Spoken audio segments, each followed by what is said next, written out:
جو مرنے والے کے ذمہ فرض تو نہ تھے، لیکن جب لواحقین اس کے لیے کرتے ہیں تو میت کو ان کا ثواب پہنچتا ہے.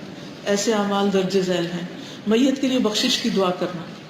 سیدنا ابو ہریرہ بیان کرتے ہیں کہ میں نے رسول اللہ صلی اللہ علیہ وسلم کو فرماتے ہوئے سنا، جب تم کسی میت کا جنازہ پڑھو تو اس کے لیے اخلاص سے دعا کیا کرو، ایسے جیسے کوئی اپنے لیے کرتا ہے، تڑپ کے.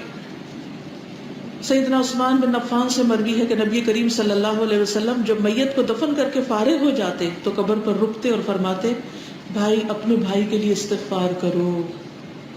تو ہم سب کو بھی مرنے والے کے لیے استغفار کرنی چاہیے، اس کو فائدہ ہوتا ہے.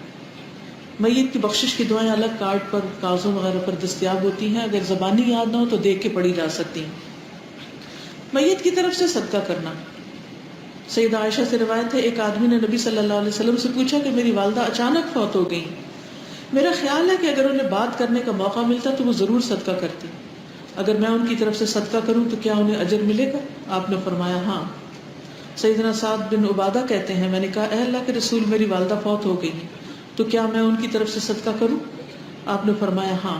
میں نے عرض کیا کون سا صدقہ افضل ہے؟ آپ نے فرمایا پانی پلانا. پانی پلانا، خاص طور پہ رمضان میں سڑکوں پر لوگ ہوتے ہیں، اس وقت آپ یہ صدقہ کر سکتے ہیں، پانی کی بوتلیں بانٹ سکتے ہیں. سخت گرمی کے دنوں میں آپ جہاں لوگ انتظار گاہوں وغیرہ میں بیٹھے ہوتے ہیں وہاں پر پانی دے سکتے ہیں. جہاں بہت سارے لوگ اکٹھے ہو، جیسے آج کی یہ مجلس ہے، ایسے میں آپ پانی پلا سکتے ہیں.